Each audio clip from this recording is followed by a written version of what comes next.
नमस्कार, बुलेटिन में आपका स्वागत है। मैं हूं आपके साथ आशा सरमाल। चलिए शुरुआत करते हैं बुलेटिन की इस वक्त की बड़ी खबर से। शुरुआत करेंगे, आपको बताते चले कि श्रीनगर के अंदर मार्टियर्स डे पर श्रीनगर में पुलिस प्रशासन ने चाक चौबंद सुरक्षा व्यवस्था कर दी है और मजरे शौधा की ओर से जाने वाले सभी रास्ते प्रशासन ने यहां सील कर दिए हैं। पीडीपी के नेताओं को मजरे शौधा जाने की बिल्कुल यहां इजाजत नहीं मिल गई है और सरकार ने मार्टियर्स डे पर पिछले साल से सरकारी अवकाश रद्द कर दिया गया था। अब आप देखिए इस वक्त की बड़ी खबर किस तरह से श्रीनगर से देखने को मिल रही है, जहां पर मार्टियर्स डे पर श्रीनगर में पुलिस प्रशासन ने चाक चौबंद सुरक्षा व्यवस्था कर दी है और मजरे शौधा की तरफ जितने भी रास्ते जाते हैं उन्हें सील कर दिया गया है। और पीडीपी की अगर बात की जाए तो पीडीपी के नेताओं के भी मजरे शौधा जाने की इजाजत यहां पर नहीं मिलती हुई नजर आ रही है। यानी जितने भी नेता मजरे शौधा जाना चाहते हैं उन्हें बिल्कुल भी इजाजत नहीं मिली है और सरकार ने मार्टियर्स डे पर पिछले साल से सरकारी अवकाश पर भी यहां रद्द कर दिया था। और जाहिर तरीके से अब जानना बहुत जरूरी है कि आखिर 13 जुलाई और मार्टियर्स डे पर किस तरह से यहां पर चाक चौबंद सुरक्षा व्यवस्था को कर दिया गया है, क्या कुछ इस वक्त श्रीनगर के अंदर चल रहा है, क्योंकि मार्टियर्स डे को लेकर लगातार आने वाले जितने भी शौधा के लिए जो रास्ते हैं उन्हें बंद कर दिया गया है, सील कर दिया गया है और मजरे शौधा की ओर जाने वाले सभी रास्तों पर प्रशासन पूरी तरह से पैनी नजर घुमाए हुए है और पीडीपी के नेताओं को मजरे शौधा जाने की इजाजत नहीं मिली है और सरकार ने पिछले साल ही सरकारी अवकाश भी इस पर रद्द कर दिया था। और इसी पर आप देखिए साफ तस्वीरें आपको दिखाई जा रही हैं, किस तरह से कंटीली तारे यहां पर लगा दी गई हैं। मजरे शौधा की तरफ जो रास्ता जाता है उसे पूरी तरह से यहां लॉक कर दिया गया है, बिल्कुल भी आने जाने की इजाजत नहीं दी जा रही है। पीडीपी नेताओं की तरफ से इजाजत लेने की कोशिश की गई थी, लेकिन आप देखिए कि बिल्कुल भी इजाजत मिलती हुई नजर नहीं आई है। इस पूरे रास्ते को कंटीली तारे लगाकर बंद करने की कोशिश की गई है, सुरक्षा व्यवस्था को चाक चौबंद कर दिया गया है और साथ ही मजरे शौधा की ओर जाने वाले जितने भी रास्ते हैं उन्हें बंद किया गया है। लेकिन सबसे बड़ी बात यहां पर यह है, ये जानना बहुत जरूरी है कि आखिर मार्टियर्स डे पर इस तरह से सूरत हाल कश्मीर के अंदर क्यों बनते हुए नजर आ रहे हैं। लेकिन अगर थोड़ा सा इतिहास की तरफ आप जाएं तो आप देखिए कि 13 जुलाई 1931 की अगर हम बात करें, 13 जुलाई 1931 की अगर यहां बात की जाए तो प्रधान कुंवर सक्षम सिंह ने कहा था कि 13 जुलाई 1931 को कश्मीर में अल्पसंख्यक हिंदुओं के घरों में मारकाट और लूटपाट करने वाले लोगों को रोकने के लिए महाराजा हरि सिंह की फौज को गोली चलानी पड़ी थी और ये लोग कश्मीर को आजाद करवाने की बात करते थे। लेकिन ये लोगों को शहीद कहना कितना सही था, इस पर पूरी तरह से मंथन करना बहुत जरूरी है। और आज 13 जुलाई है, मार्टियर्स डे पर श्रीनगर में पुलिस प्रशासन ने चाक चौबंद सुरक्षा व्यवस्था कर दी है। मजरे शौधा की ओर जाने वाले सभी रास्तों को बंद कर दिया गया है, सील कर दिया गया है। पीडीपी नेताओं को भी यहां पर जाने की कोई इजाजत नहीं दी गई है और सरकार ने मार्टियर्स डे को मुकम्मल तरीके से अगर पिछले साल की बात करें तो रद्द कर दिया था, अवकाश इस पर रद्द कर दिया है। हमारे सहयोगी सैयद तजमुल हमारे साथ जुड़ चुके हैं। तजमुल, क्या कुछ सूरत हाल है? जिस वक्त आप 13 जुलाई 1931 के शोधा की बात करते हैं तो आज ही के दिन था जब श्रीनगर के सेंट्रल जेल में जो उस वक्त के हुक्मरान थे और मकामी लोग अब्दुल कदीर खान गाजी के हक में जिन्हें प्रोसिक्यूशन के लिए तकरीबन तैयारियां चल रही थी, उनके हक में एहतजाज किया, जिसके बाद गोलियां चली और काफी तादाद में जो है कश्मीरी उस वक्त मारे जा चुके हैं। और ये दिन जो है मार्टियर्स यानी शोधा के तौर पर मनाया जाता है। और आज जो तकरीबात होनी थी उसमें आपको याद होगा कि जब जम्मू कश्मीर में सरकारें पॉपुलर गवर्नमेंट हुआ करती थी तो उस वक्त नक्शबंद साहब यानी श्रीनगर में इन मार्टियर्स के लिए गुलबारी और खुसूसी दुआओं का इस्तेमाल किया जाता था। लेकिन इस साल इस तकलीफ को तकरीबन खत्म कर दिया गया और नक्शबंद साहब के आसपास में सिक्योरिटी इंतजाम बड़े सख्त कर दिए गए हैं। लेकिन पीपल्स डेमोक्रेटिक पार्टी, नेशनल कॉन्फ्रेंस और दीगर पार्टियों ने इन अपराध को खराज अकीदत पेश करने के लिए बड़े पैमाने पर आज जो है तकरीबात रखी है। श्रीनगर में पीपल्स डेमोक्रेटिक पार्टी के सीनियर लीडरान मक्खर अजलावी, गुलाम नबी मंजूरा और बाकी लीडरान जो वो जमा हो चुके हैं और मार्टियर्स के मिशन को लेकर तकरीरें हो रही है। नवाज सुबह में भी नेशनल कॉन्फ्रेंस के दफ्तर से इस तरह की तकरीबात हुई और इसी तरह की तकरीबात मनाने की खबरें जो है। लेकिन तजमुल, यहाँ पर सवाल ये है कि इन लोगों की जो बताया जा रहा है कि जिन लोगों की मौत हुई थी वो लोग कश्मीर को आजाद करवाने के लिए यहाँ पर बीड़ा उठाए हुए थे और राष्ट्र के अंदर इसे यहाँ पर शहीदी दिवस घोषित करने की बात नहीं की गई थी। इसे जिस तरह से काला दिवस भी मनाया गया, उसको लेकर क्या कुछ कहेंगे? देखिए, प्रशासन ने या एलसीएस इंतजामिया ने पहले ही जिस वक्त सरकार खत्म हो गई, पॉपुलर गवर्नमेंट पब्लिक थी और उसके बाद इस दिन को छुट्टी मनाया जाती थी और इन शहादा को खराज ईद पेश किया जाता था मुख्तलिफ तरीकों से। फिर उसके बाद इस छुट्टी को फिलहाल कैलेंडर से जो हॉलीडेज कैलेंडर है उसे बाहर कर दिया गया और उसके बाद जो आज रेस्ट्रिक्शन लगातार लगी है सरकार का माने तो वो कहते हैं, हालांकि रेस्ट्रिक्शन से पहले भी थी, जब भी पॉपुलर गवर्नमेंट की तो वो जाते थे सुबह इनको खराज ईद पेश करने, लेकिन सिक्योरिटी इंतजाम सख्त किए जाते थे। लेकिन अपनी पार्टी और और दीगर जमातों के लीडरों का जो पैगाम हम तक पहुंचा है वो कहते हैं कि उनके मिशन को कितना जम्मू कश्मीर के मेन स्ट्रीम लीडर ने जस्टिफाई किया। 13 जुलाई 1931 में जो लोग शहीद हुए और जो वो किस मिशन के तहत थे और क्या उनकी मिशन के बाद वो लोग इसको आगे ले पाए या नहीं, एक बड़ा सवाल है। कौन सा मिशन था तजम्मुल? तजम्मुल, मुझे सुन पा रहे हैं आप? जी। कौन सा मिशन था 13 जुलाई 1931 को? दोबारा दोहराएं। कौन सा मिशन लेकर ये लोग लड़ाई लड़ते हुए नजर आए थे तजम्मुल 31 जुलाई 13 जुलाई 1931 को? जब आप 13 जुलाई की बात करते हैं 1931 का ये मामला है और जिस वक्त जम्मू कश्मीर में काफी सारी हुकूमतें आई और उस वक्त सिख राज जो था खत्म होने लगा था और डोगरा ने अपना जो है डोगरा राज खत्म होने लगा था। लेकिन उसके बाद जिन लोगों को जिसमें गाजी अब्दुल वजीर खान वगैरह जो थे वो प्रोसिक्यूशन के लिए सेंट्रल जेल में रखे गए थे और उनके हक में लोग उस वक्त निकले थे, उनको बचाने के लिए निकले थे सेंट्रल जेल श्रीनगर के बाहर। आपको याद है कि सिक्योरिटी जोन में आप किसी भी जगह जब आप धरना प्रदर्शन करते हैं तो लॉ एंड ऑर्डर का मामला तब भी था, आज भी है। और उस वक्त बताया जाता है कि जो हुक्मरान थे उन्होंने अंदाजों गोलियां चलाई, बड़ी तादाद में कश्मीरी शहीद हुए जो उस डोगरा राज के खिलाफ निकले थे। उसके बाद लगातार परिवर्तन होते रहे सरकारी तौर पर और सियासी तौर पर, लेकिन अभी तक इस बिल को लेकर जो एक बड़ा प्रोग्राम रखा जाता था, इस साल छुट्टी भी कैंसिल कर दी गई 13 जुलाई की और बड़ी बड़ी तकरीबा जो होनी थी उस पर भी प्रतिबंध लगा है। चलिए, बहुत बहुत धन्यवाद तजम्मुल जुड़ने के लिए। तो फिलहाल आपने देखा कि सैयद तजम्मुल हमारे सहयोगी हमारे साथ जुड़े हुए थे जो 13 जुलाई 1931 की यहाँ पर कहानी बता रहे थे, लेकिन मुकम्मल तरीके से आप देखिए इसे काला दिन ही यहाँ पर घोषित किया गया था और जो छुट्टी इसके लिए यहाँ रखी गई थी उसे भी रद्द कर दिया गया। और आज फिलहाल अगर इस दिन को यहाँ पर मनाने की कोशिश की गई है तो आप देखिए साफ तस्वीरों में किस तरह से कंटीली तारे लगाकर इसे बंद कर दिया गया है। मजरे शोधा की तरफ ये रास्ता जाता है, लेकिन अब इसे बंद कर दिया गया है। पीडीपी की तरफ से इजाजत मांगी गई है, लेकिन बिल्कुल भी इजाजत नहीं दी गई है। चलिए आगे बढ़ जाएंगे, जिला सांबा आपको लिए चलते हैं। जिला सांबा में आपको दिखा देते हैं कि किस तरह से मौसम ने जब तेवर बदले हैं तो कैसे हालात जो हैं वो बिगड़ते हुए नजर आए। मौसम के तेवर फिर बिगड़ने की आशंका के चलते हरकत में सांबा प्रशासन आ गया है और सांबा प्रशासन ने कंट्रोल रूम स्थापित कर लोगों को राहत पहुंचाई है।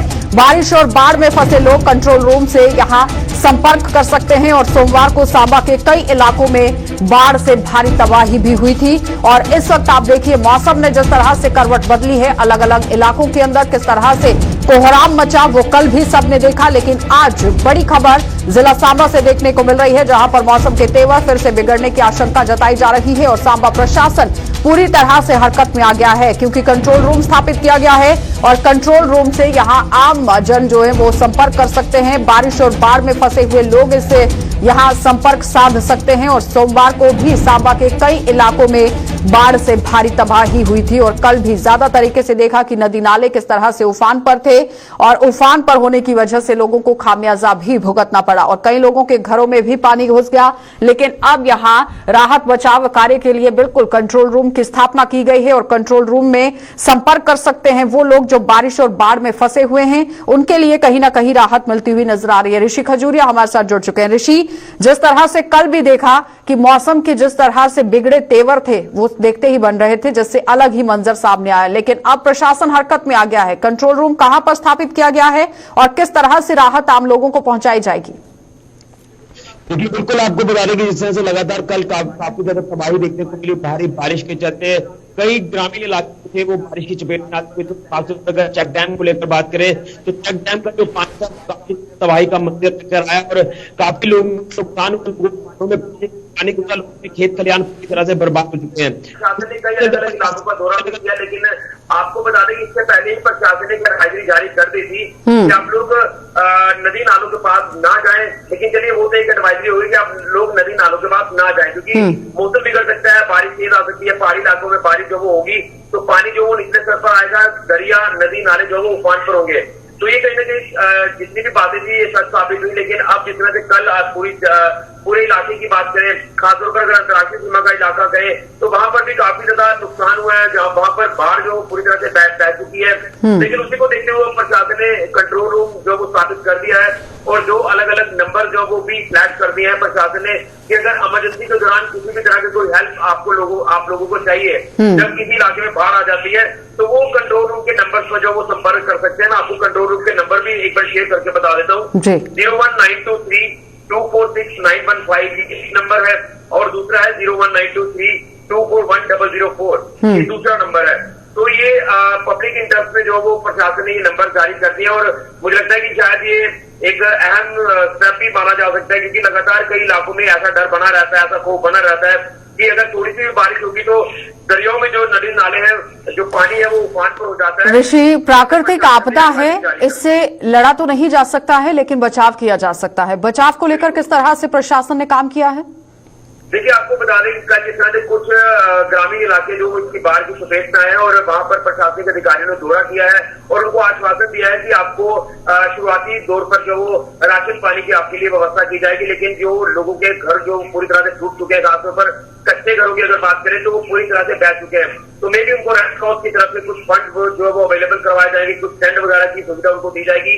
लेकिन प्रशासनिक अधिकारियों को ये भी कहना है कि कुछ लोगों के घर जो वो दरियाओं के पास बने हुए हैं, यानी ये कह सकते हैं कि कई लोगों ने अपनी जमीन जो वो काफी दरियाओं के पास होती है, ये कारण हो सकता है, या फिर हो सकता है कि एनक्रोच नहीं किया हो। लेकिन इसी को लेकर प्रशासन ने एडवाइजरी जारी की है कि आने वाला वक्त और भी खराब हो सकता है, क्योंकि ये शुरुआती दौर में बारिशें हुई है, अभी और बारिश होना बाकी है, बरसात होना बाकी है। तो उन्हें पहले ही बताया गया कि आप लोग यहाँ से पलायन करके थोड़ा पीछे चले जाएं और अगर पलायन करने की जरूरत आ भी जाती है तो उनको पूरी मदद जो प्रशासन करेगा, जिसमें मैंने अब बताया कि रेड क्रॉस की तरफ से या फिर प्रशासन अपनी तरफ से कुछ फंड रिलीज कर सकता है या टेंट वगैरह की सुविधा जो वो दे सकता है, जिसको लेकर प्रशासन ने ये नंबर जारी कर दिए हैं। ऋषि, कल जिस तरह से देखा गया कि काफी नुकसान भी लोगों को हुआ, नदी नाले उफान पर थे, लोगों के घरों में पानी चला गया और ऐसे लोगों की निशानदेही की गई है, किस तरह से प्रशासन मदद कर रहा है? देखिए बिल्कुल, कुछ लोगों के जो घर हैं जो तबाही के मंदिर से जो पूरी तरह से चपेट में आया उनको आइडेंटिफाई किया गया है। लगभग 7 से 8 घर ऐसे हैं जो रोड इलाके की अगर हम बात करें या फिर रामगढ़ सेक्टर वाले इलाके की बात करें तो वहां पर कुछ लोगों के घर आइडेंटिफाई किए गए हैं जो पूरी तरह से इस बाढ़ की चपेट में आ चुके हैं और मुझे लगता है कि शायद उनको रिलीफ जो वो जल्द दिया जाएगा। लेकिन दूसरी तरफ लोगों से हमने जब कल ग्राउंड पर जाकर बात की तो लोगों ने कहा कि प्रशासन सुबह आकर हमें आश्वासन तो देकर गया था, लेकिन 8 से 10 घंटे हो गए अभी तक कोई मदद जो वो फराहम नहीं करवाई गई है प्रशासन की तरफ से। तो मुझे लगता है कि शायद प्रशासन को संगीन होना होगा, क्योंकि बारिश आगे और होगी तो इनका जो रहन बसेरा है वो पूरी तरह से बद से बदतर हालत में हो जाएगा। इसलिए लोगों को अभी जो वो हेल्प प्रशासन को प्रोवाइड, क्योंकि राहत बचाव कार्य तो चलाया जा रहा है, इसमें कोई दोराही नहीं है। नंबर भी आपने बता दिए हैं, लोगों को चाहिए कि वो संपर्क करें, अगर कभी भी किसी भी समस्या के 2-4 अगर हो जाते हैं, कहीं पर फंस जाते हैं तो इस नंबर पर वो संपर्क कर सकते हैं। लेकिन सवाल यहाँ पर यह है कि अगर निशानदेही की गई है, ग्राउंड पर उतरकर काम करने की कोशिश की गई है तो उसका लाभ आम जनता को मिले, ये बहुत बड़ा सवाल रहता है। ऋषि, बहुत बहुत धन्यवाद जुड़ने के लिए। तो फिलहाल आपने देखा कि ऋषि खजूरिया हमारे साथ जुड़े हुए थे जो बता रहे हैं कि किस तरह से राहत बचाव कार्य के लिए कंट्रोल रूम स्थापित किया गया है और उनके नंबर यहां हमारे संवाददाता ने आपके साथ साझा भी किए हैं और इन्हीं नंबरों पर आप संपर्क भी कर सकते हैं और कंट्रोल रूम का जो लुत्फ है वो उठा सकते हैं, लाभ उठा सकते हैं। क्योंकि अगर आप किसी बारिश या फिर बाढ़ में फंस जाते हैं तो इस नंबर पर संपर्क आपको करना चाहिए और वहां से आपको मदद जरूर मिलेगी। आगे बढ़ जाएंगे, अब आपको जिला कठुआ लिए चलते हैं। जिला कठुआ के अंदर भी आप देखिए नदी नाले किस तरह से उफान पर देखे जा रहे हैं और कठुआ के खतरे के निशान के ऊपर उज्ज दरिया बहता हुआ नजर आ रहा है और प्रशासन ने लोगों से भी दरिया के नजदीक ना जाने की अपील की है और बाढ़ के न आने की वजह से भी पहले यहां पर कोई नुकसान नहीं हुआ था, लेकिन बाढ़ आने से कई लोगों के आशियानों को अब नुकसान पहुंचा है और बनी बसोली मार्ग भी जगह जगह पर भूस्खलन से बंद हो गया है। यानी इस वक्त की बड़ी खबर आप देखिए कि बरसात का समय अब शुरू हो चुका है, लेकिन लगातार नदी नाले जो है वो उफान पर देखे जा रहे हैं और कठुआ में खतरे के निशान से भी ऊपर बह रहा है उज दरिया और प्रशासन ने लोगों से दरिया के नजदीक ना जाने की अपील की है। इससे पहले भी अपील की गई थी, लेकिन कुछ लोग जो है वो दरिया के पास जाते हुए नजर आए थे। 2 महिलाओं को रेस्क्यू करके बाहर निकाला गया था। एसडीआरएफ की टीम मौके पर पहुंची थी, लेकिन अगर आम जनता को बार बार चेतावनी जारी की जा रही है तो आप लोगों को चाहिए कि नदी नालों का रुख ना करें और अगर आप ऐसा कुछ कर रहे हैं तो अपनी जिंदगी को खतरे में डाल रहे हैं। कठुआ में खतरे के निशान से भी ऊपर यहां उज दरिया बह रहा है। साफ तस्वीरों में आप देखिए लपटें किस तरह से यहां पर दरिया के अंदर उठती हुई नजर आ रही हैं और प्रशासन ने लोगों से दरिया के नजदीक ना जाने की अपील की है और बाढ़ आने से कई लोगों की आशियानों को भी अब यहां नुकसान पहुंच गया है। बड़ी भसोली जो मार्ग है यहां की बात करें तो बड़ी भसोली मार्ग पर भी भूस्खलन होने की वजह से इसे बंद कर दिया गया है। लेकिन सबसे बड़ी बात यहां पर यह है कि एसडीआरएफ की टीमें लगातार तैनात हैं और अगर किसी भी तरह की कोई अनहोनी होती है तो उससे किस तरह से निपटना है पूरी तरह से कमर कसने की कोशिश की गई है। सरबजीत हमारे संवाददाता हमारे साथ जुड़ चुके हैं। सरबजीत, जिस तरह से प्रशासन की तरफ से भी अपील की गई है कि नदी नालों का रुख ना करें क्योंकि उज दरिया जो है वो खतरे के निशान से भी ऊपर है, क्या लगता है किस तरह से प्रशासन अब कमर कसता हुआ नजर आ रहा है? जी बिल्कुल, रविवार से ही लगातार बारिश का सिलसिला जारी है और कठुआ जिला की अगर बात करें तो कठुआ जिला की अधिकतर जो नदियां और नाले हैं वो उफान पर हैं। सबसे ज्यादा अगर नदी उफान पर है वो है उज दरिया। उज दरिया ने पिछले कल भी जो बाढ़ आई है काफी तबाही जो है उज दरिया में मची है। आपको बता दें कि कई कनाल जो भूमि है जिसमें धान की फसल लगी हुई थी वो पूरी तरह से नष्ट हो चुकी है। इसके अलावा एक बांध टूट जाने की वजह से जो उज दरिया की बाढ़ का पानी है वो छप्पे चाक इलाके में घुस गया है, जिसकी वजह से लोगों को घरों में पानी हुआ गया है। इसके अलावा अगर बात करें तो उज दरिया में जो उसके साथ में किनारे में रह रहे लोग हैं वो भी वहां पर फंस चुके थे। 15 लोगों को वहां से रेस्क्यू किया गया है। इसके अलावा माल मवेशी जो है वो काफी ज्यादा लोगों का बह गया है। तो कुल मिलाकर देखें नुकसान जो है वो काफी ज्यादा हुआ है। जिस तरह से लगातार बारिश का सिलसिला जारी है जिसकी वजह से उज दरिया उफान पर है। वहीं अगर बात करें तो लगातार हो रही कि किस तरह से नुकसान जो है वो लोगों को झेलना पड़ा है। जी बिल्कुल, नुकसान का आकलन के लिए राजस्व विभाग की टीमों का गठन कर दिया गया है जो इस नुकसान का आकलन कर रही है। लेकिन ये जब ये नदी पूरी जो तरह से जिस तरह से उफान पर है ये शांत होगी उसके बाद ये आकलन कर पाएंगे कि कितने मवेशी जो हैं वो इस बाढ़ में बहे हैं, कितनी फसल जो है वो उसका नुकसान हुआ है, कितने लोगों के घर जो हैं इस बाढ़ की वजह से जो हैं वो डहे हैं। तो इस पूरी जो नुकसान है इसका आकलन के लिए राजस्व विभाग की टीमों का गठन कर दिया गया है। उम्मीद है जल्द ही इसका आकलन कर दिया जाएगा और जिस तरह से लोगों का नुकसान हुआ है और लोगों ने भी ये डिमांड की है कि उनको कंपनसेशन जो है वो फौरी तौर पर दिया जाए क्योंकि काफी सारे लोगों के जो है वो छत उनके सिर से उठ चुकी है। ऐसे में वो लोग जो उन लोगों के लिए क्या बंदोबस्त किए गए हैं रहने के लिए जिन लोगों के आशियाने भी चले गए? जी बिल्कुल, उनको अभी तक सिर्फ उनके जो रिश्तेदार हैं उनको उनके वहां तक ही शिफ्ट किया गया है क्योंकि ये जिस तरह से उन लोगों को शिफ्ट किया गया था तो उन लोगों का ये कहना था कि जिस तरह से उनको लोगों को तो सेफर स्थानों पर शिफ्ट कर रहे हैं लेकिन उनका जो माल मवेशी है उनको किस तरह से बचाया जा सके वो एक बड़ा जो अहम जो उन लोगों की बात थी। तो वहीं अगर बात करें तो उज दरिया लगातार उफान पर है। जब तक वो शांत नहीं होगा तब तक ना तो आकलन किया जा सकता है कितना नुकसान हुआ है और ना ही उनके माल मवेशी को बचाया जा सकता है। चलिए सरबजीत, बहुत बहुत धन्यवाद जुड़ने के लिए। तो फिलहाल आपने देखा कि सरबजीत हमारे साथ जुड़े हुए थे जो बता रहे हैं कि उज दरिया यहाँ पर उफान पर है और जब तक पानी का जो लेवल है वो कम नहीं होता है तब तक आंकलन नहीं किया जा सकता और जैसे ही आंकलन होगा उसके बाद लोगों की मदद करने के लिए मसौदा यहाँ पर तैयार करने की कोशिश की जाएगी। लेकिन सबसे बड़ी बात आप ये देखिए काफी तरीके से मवेशी जो है वो लोगों के बह गए हैं, जमीनें यहाँ पर बह गई हैं और फसलें भी खराब हो गई हैं। लेकिन जिस तरह से लोगों को चेतावनी जारी की गई है कि दरिया की तरफ जाने का रुख बिल्कुल भी ना करें, बिल्कुल भी उस तरफ जाने की कोशिश ना करें क्योंकि खतरे के निशान से अगर उज दरिया ऊपर बह रहा है तो किसी भी तरह का नुकसान झेलना पड़ सकता है। तो लोगों को इस पर गौर फरमाना बहुत जरूरी है। आगे बढ़ जाएंगे। डंसाल ब्लॉक के गांव खेरवेट झज्जर कोटली में एक नाबालिग के साथ दुष्कर्म का मामला सामने आया है, जहां इस घटना के बाद स्थानीय लोगों के साथ साथ हिंदू संगठनों में भी भारी रोष है और इस घटना की ऑल जम्मू कश्मीर पंचायत कॉन्फ्रेंस के चेयरमैन अनिल शर्मा और राष्ट्रीय बजरंग दल के नेता राकेश शर्मा ने कड़ी निंदा की है और सरकार से यूपी मध्य प्रदेश की तर्ज पर केंद्र शासित प्रदेश जम्मू कश्मीर में भी लव जिहाद कानून लागू करने की मांग की और इसके अलावा इस घटना को अंजाम देने वाले आरोपी पुलिसकर्मी की जो नौकरी से बर्खास्त उसे करने के लिए और कड़ी से कड़ी कार्रवाई करने के लिए भी मांग करते हुए नजर आए। ये गलत काम जो है जहां जम्मू कश्मीर में या पूरे भारत में जो हो रहा है, लोग इसको एक लव जिहाद का नाम भी जो है वो दिया जा रहा है, लेकिन मैं कहता हूं जे लव जिहाद जो है, लव विद क्राइम जो है वो जहां हिंदुस्तान के अंदर हो रहा है और माइनर जो हमारी बच्ची हैं वो जम्मू कश्मीर के अंदर सेफ नहीं है। हम बार बार सरकार से ये कहते हैं कि ऐसे लोगों को नौकरी से भी बर्खास्त करना चाहिए। अगर वो लड़का, जिस लड़के का नाम लड़की ले रही है बार बार, वो लड़का पुलिस डिपार्टमेंट में है, वो पुलिस में सर्विस कर रहा है, उसको फौरी तौर पे मैं एलजी साहबान से अपील करता हूं, गुजारिश करता हूं कि ऐसे शख्स को। तो मैं कहना चाहता हूं माननीय उपराज्यपाल महोदय जी से कि इस प्रकार की जो घटनाएं लगातार, आपने देखा कि पूरे देश में किस प्रकार का बवाल मचा, आपके सामने है कि लव जिहाद के ऊपर पूरा देश जो है वो उबल रहा है और लगातार मांग की जा रही है कि लव जिहाद के ऊपर सख्त से सख्त कानून बनाया जाए। अगर ये सख्त कानून बन जाता तो आज इस प्रकार की घटनाएं नहीं होती। तो हमारा ये मानना है कि माननीय उपराज्यपाल महोदय जी को अब तो नींद से जागना चाहिए। जब यूपी जैसे, मध्य प्रदेश जैसे, गुजरात जैसे और महाराष्ट्र, कर्नाटका जैसे बड़े प्रदेश इसके ऊपर पहल कर सकते हैं, यूपी में तो कानून तैयार हो गया है और कानून के दायरे में कई लोग जो है वो जेल की सलाखों के पीछे गए।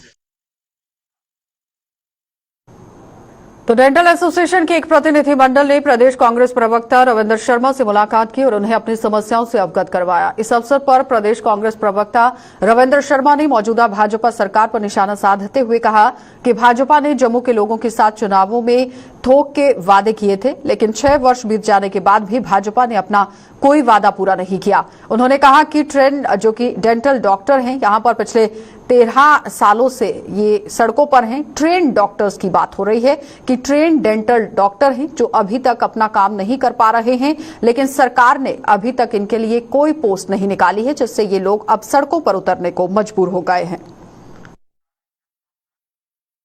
नुमाइंदे बैठे ये ट्रेन डेंटल डॉक्टर्स हैं जो कि पिछले 13 साल से ये सारे लोग जो है इस इंतजार में हैं कि इनके लिए पोस्ट जो है वो क्रिएट की जाए और इन लोगों को जो है रिक्रूटमेंट का मौका और क्वालिफाई करने के लिए कंपटीशन में बैठने का मौका मिले। लेकिन 13 साल से JK BSc से कोई पोस्ट जो है डेंटल सर्टिफिकेट की नहीं निकली। 2008 में लास्ट क्रिएशन ऑफ पोस्ट हुई, उसके बाद आज तक 13वां साल है तो ये सारे बच्चे जो है सड़कों पे हैं।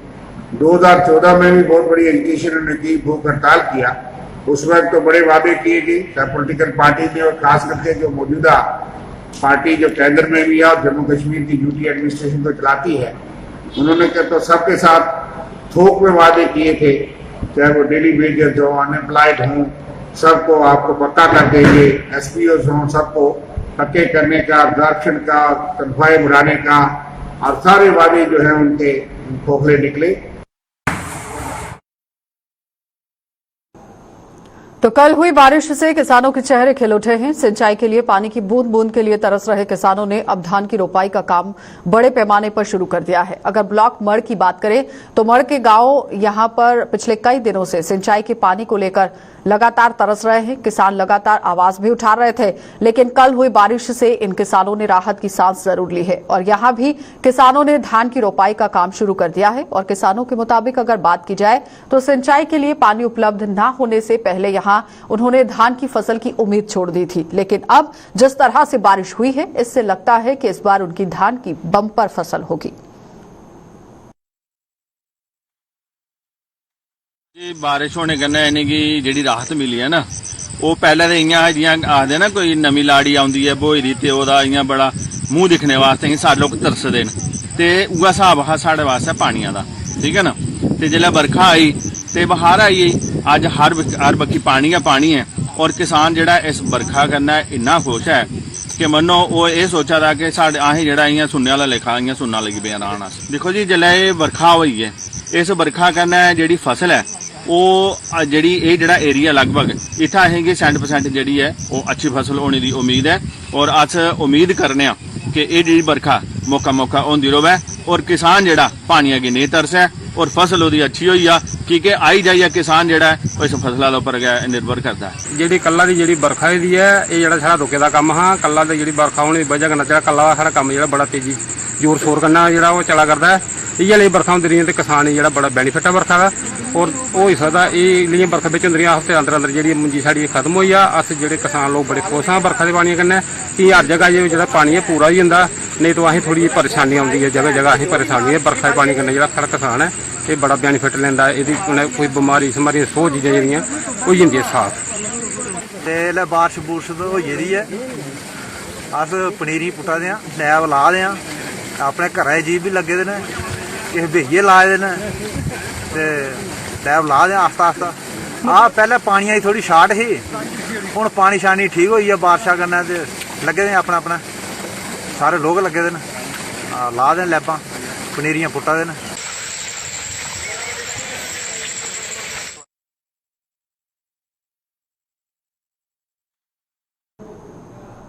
जम्मू शहर में स्थित एसएमजीएच अस्पताल एक बार फिर से सुर्खियों में बना हुआ है और मासूम के इलाज के लिए एसएमजीएच अस्पताल पहुंचे परिजनों ने अस्पताल पर तारीख देने का आरोप लगा दिया है। परिजनों के मुताबिक उनकी बच्ची के मुंह में कुछ समस्या हो गई है जिसके कारण मासूम से खाना भी नहीं खाया जाता, लेकिन जब दिखाने ये पहुंचे हैं तो डॉक्टर की ओर से उन्हें सिर्फ तारीख दी जा रही है। मासूम के परिजनों ने अस्पताल प्रबंधन और डॉक्टर से अपील की है वे आज ही उनकी बच्ची का इलाज शुरू कर दिया जाए। आपका रेखा देवी है हमारा। कितों आए दोस्त? आज रियासत सारमेघ से आए हैं, रियासत से आ गए तो उधर दिखाई थी रियासत से हमें डॉक्टर को तो उन्होंने रेफर किया था जम्मू को।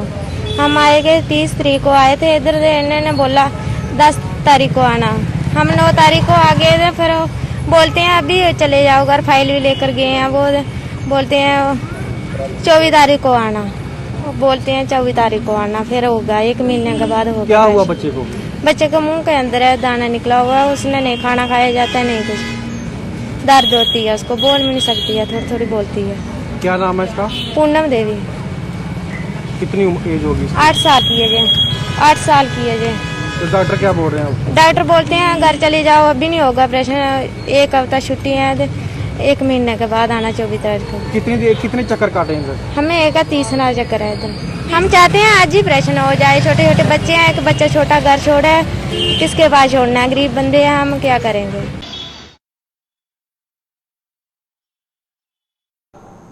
चलिए बुलेटिन में फिलहाल इतना ही। देश और दुनिया की खबरों के लिए आप बने रहिए गुलिस्तान न्यूज के साथ।